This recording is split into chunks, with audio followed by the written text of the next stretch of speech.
I'm David Cade, CEO of the American Health Law Association. Each year, the Board of Directors approves a slate of esteemed individuals selected by the Fellows Coordinating Council as AHLA Fellows. These longtime members have shown a commitment to the association through their participation as speakers, authors, mentors, and leaders. They are regarded as one of the top health law professionals in the legal community, and all have been actively practicing for 15 or more years. While the bios for these new fellows are posted on the AHLA website, it is just a snapshot of their many accomplishments. I want to give you the chance to hear from them personally and learn more about why they deserve the Fellows honor. The 2024 Fellows class includes 4 exceptional individuals. Today, I have the distinct honor to be speaking with Larry Vernaglia. Larry, how are you doing today? Great, David, and the honor's all mine. Thanks for taking the time to catch up. Well, one of the things that we want to do is to share with the viewing audience a couple of questions about you, your career path, your journey. We'd like to start off with, why did you go to law school and why health law? I've been asked this question a lot, and the real answer is I came from a family of physicians for many generations. I live in a home that my grandfather built to be a home medical office, and so this has been part of my life and the industry I knew. But I also knew that I was going to make a terrible doctor, and despite some concerns by my dad about that business path, I moved into law. But I knew that I wanted to be involved with healthcare and medicine, and so went on to Boston University Law School, where I did my Master's of Public Health and law degree, and I teach now. So that's my path. Full circle, you're giving it back and staying in the healthcare arena. Well, I think that it's really one of the most mission-driven practices that a lawyer can undertake. There's a lot of ways to give back from a public service perspective and to benefit the community. I think it's an honor to be allowed to serve the clients that we do in this specialty. So it is full circle, but I'm adding a little bit of value in different ways than my family did. I think quite a lot of value personally. So let me keep you in that law school vein. Sure. So as you look back and as you are spending time with students in the classroom, what do you wish you knew when you were a law student? When I was a law student, it was a much more less rigorous educational path. Our law school was great at the time, and we had some terrific lawyers, particularly at the School of Public Health, who were doing healthcare law, and 1 or 2 exceptional ones who I still call friends and colleagues at the law school. But now we have such a diverse offering of coursework, externships, mentorship programs, competitions for healthcare lawyers. I wish I'd been born 20 years or 30 years later, because then I could have taken advantage of those things. What we did have, though, and I think we still do, is a really collegial bar of healthcare lawyers around Boston, where I practice, and nationally through what was then NHLA and now the AHLA, that I was always part of. And that was a big part of the formative part of my early 3 years of practice. That's great. And that's important information for folks to hear and understand how you saw the connections, and you're seeing it now with what the students have available to them that you didn't have available at the time. And now, if I could take you, I guess, a little bit in law school and then a little bit out. So we'll divide it into 2 parts. One, if you could give your younger self as a student one piece of advice as a student, and if you could give yourself one piece of advice as a young lawyer, if it's different, please share with us. No, it's the same answer. The answer is get as industry specific, knowledgeable as you can. That means professional reading of the things that your clients are going to be reading, professional trade journals, healthcare law specific blogs and articles. And this is not a paid advertisement for AHLA. Go to the programs, rub shoulders with active healthcare lawyers, talk to them after the programs and meetings. Go visit them in their offices and learn what they're doing. That's what I did when I was a law student. It was very helpful. I met with lawyers who then became my friends and colleagues after I passed the bar and was practicing in the city. And those early relationships, many of them are still friends that I have to this day. So don't get stuck in the law school, would be my advice to law students. Go to the CLE programs where the practicing healthcare lawyers are and soak it in. Learn as much as you can, because this is a fast changing practice area. I often think that if you want to learn the stuff in law school and never change it again, go into trusted estates or real estate or something like that. But if you like learning a new thing every 2 weeks, healthcare is a place to be. And the only place you're going to do that realistically is in professional societies of other healthcare lawyers. Well, I know you were not paid for the message, but it is one that I appreciate you giving and sharing, because it is one I agree. I think the young practitioners of today, particularly those who came in through the COVID window, need to know that they have to get out, right? Yeah. You have to get out, you have to get active, you have to meet people in order to learn and grow. Right. Learn and grow and start building your own relationships. Those relationships that you grow as a young lawyer, you'll carry with you for your whole career. And they might be valuable to you professionally, financially, or just socially, so that you know who to call when you've got a question. If you're in a small firm, you need a broader network of people to call on. And this is a good bar for that. The by and large, the people that I work with every day at firms here or elsewhere across the country, they'll take the time to help you answer a question or struggle through something challenging. So get to know them early as you can. Powerful message, Larry. Thank you for that. So let's pause and just give you a chance to take a look back at your career and to share with us what has been the accomplishment you are most proud of and why. Oh, was that on the list of questions you were going to ask me? Because those are the embarrassing ones. I don't know that I can really answer that without reflecting on a number of other people who've been important in my practice. I would say that the relationships that I have forged with my colleagues, the fact that I've been allowed to practice with people who I truly consider to be giants in the field, has been a distinct honor. And the flip side of that is the level of trust and confidence that the young lawyers and law students have placed in me is truly humbling, and is really the legacy that I'm hoping to leave when I retire at some point. Will be people who I was able to teach a little something to, impart some aspects of professionalism to, and maybe after I've gone off to fish somewhere, they'll look back and say that I added some value to their careers. And I know they will, Larry, because I know the many lives you've touched along the way and continue to touch. So it's a powerful message to share. As you do, one of the things that you shared as we were gathering is the new associates are now in the office. And if you look at that crew, as you think about the students in the classroom, can you share with us the traits you feel are most important in being an effective and successful health lawyer? Yep, that's an easier question for me. It's all about inquisitiveness, curiosity, and creativity. Sort of the table stakes of being a good lawyer in any discipline is being accurate as heck and as right as you can be and on time. That's pretty obvious, and any specialty that would be true. This is an area where there's a lot of gray, and there's an evolving practice, and you need to understand where the industry is going and how the law needs to respond to that. And there's probably no area hotter right now than thinking of the applications of AI in healthcare.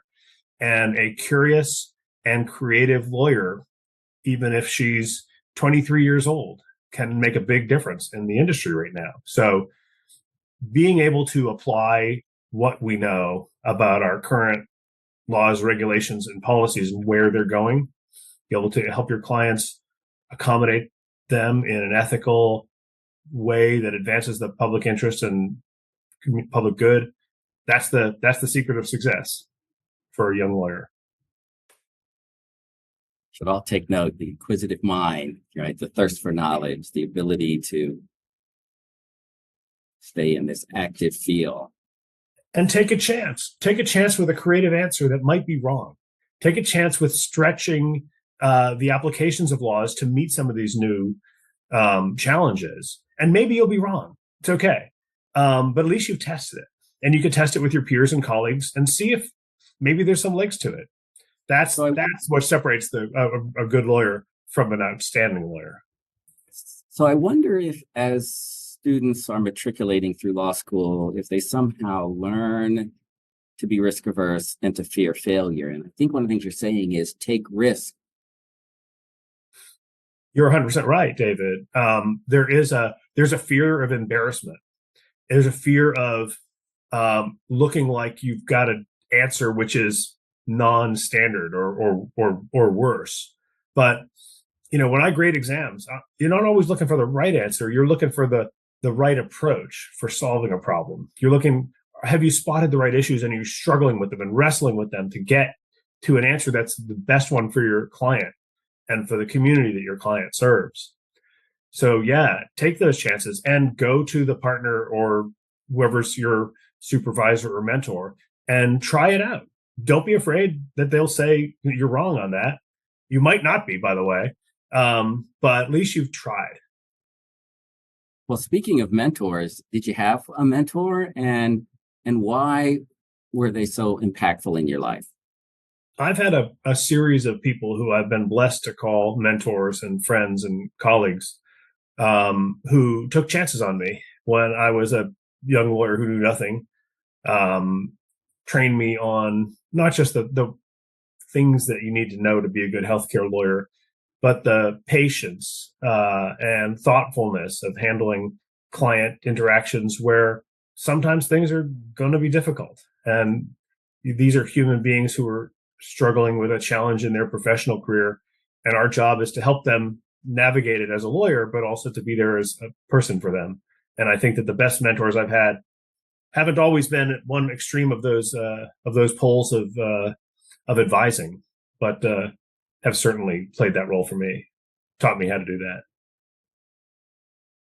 Wonderful to hear. It's wonderful to hear. What you mentioned AI a moment ago, and I don't want to put words in your mouth that's the biggest challenge. And so take a moment and describe for us what you see today as the biggest challenge facing the healthcare industry and why. Well, I'm not sure that AI is the biggest challenge. I think it's probably the biggest opportunity. I was on a bar association call last week, and that question sort of came up. And there were a lot of conversations about the problems that could be created by AI. But to me, that's our job to fix them. We can solve for all of them, except the robots taking over the world. But we can solve for all the legally solvable problems.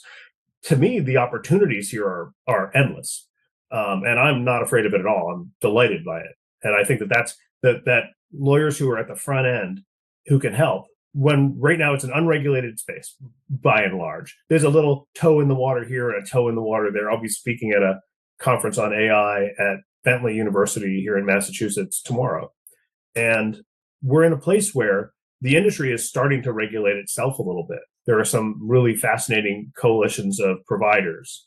Some of the outsourcing companies are creating their own codes of conduct and standards of conduct. And we have a little bit of an overlay from the Biden administration, as you know. But this is our opportunity to create these rules of the road before legislation is even out there that does that for us, to us. And I just hope that the risks of these technologies don't produce harm so fast that we end up losing the opportunities, that we shut it down too early before we can really benefit from what's out there. Like, I hope if I ever get sick, I have a machine that's seen 1,000 of those scans a day, or 1,000,000 a day, as opposed to just relying on one person whose judgment might be conflicted by all kinds of aspects of their lives that get in the way. So I'm a believer in a number of other innovations in healthcare right now, which I think are very exciting. And the opportunities are there. for sure. Absolutely. But the challenges are the ones that we've had for years: the cost challenges, the labor challenges, the struggle between delivering the highest quality of care and research in an environment of declining reimbursement and compensation demands for limited staff. That's the challenge. Those are the biggest challenges in healthcare. And so we still have to solve for those. Now, some of these innovations will help, I think, address a number of them. So to me, if we're allowed to play in that sandbox as lawyers, helping clients do those things, that's pretty exciting. Far more exciting than trust in estates. I would agree. So Larry, why did you join AHLA? I joined the National Health Lawyers Association in the early 1990s as a law student. I went to the law library every day after class, and I read a few daily healthcare law dailies, daily policy reports, and the monthly NHLA newsletter, which was I read every month. And I joined to attend a couple of conferences, and that was my way of learning more about the industry. I have become much more invested in and dependent on AHLA after the American College of Healthcare Attorneys and NHLA merged in, you could probably tell me better than me, 97, 98, something like that. And it's become an incredibly valuable, formative, and now I rely on that network quite a bit to keep myself up to date, to communicate with colleagues who are struggling with the same stuff as I am, and for fellowship. And so if a new AHLA member asked you how to get involved in the association, what would you tell them? I would probably tell them to start with some of the practice groups where there's more opportunities for writing some articles and being involved with some of those programs. It's and some of the conferences, if you can team up with another person, a peer who's maybe within a client organization, to take a shot at a speaking engagement.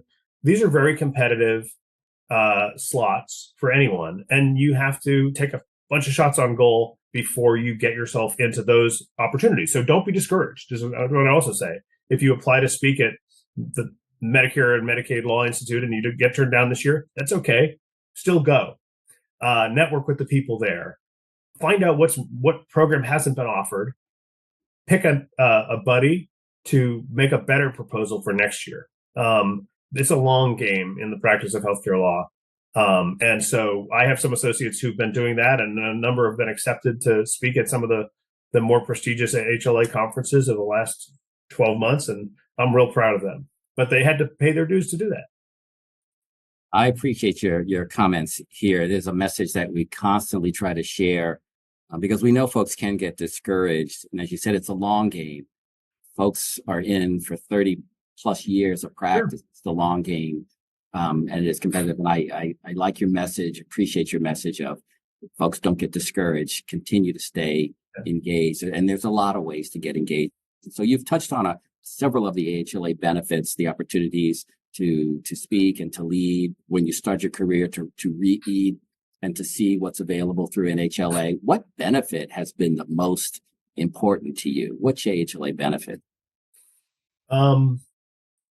I suspect it's the relationships with the other people at the conferences principally, that I have forged. And they're now people that I work with across the table or on similar deals on the same side. And I built relationships with them, and I consider them friends. And so it's a lot easier to be working on tough problems with people who you break bread with, and you've sat in a conference with, and you've enjoyed their time and company, maybe met their families if they've come. Our son used to go to AHLA conferences with me when he was younger, and he met friends there too. So those are the things that I think really matter. So putting the work aside, what do you do for fun? How does Larry relax?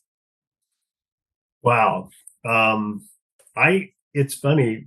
My work and family life are oddly intertwined. A number of the people that I call my closest friends are also healthcare lawyers or administrators that I work with as well. And so I really never saw that bright line that I know that some people do.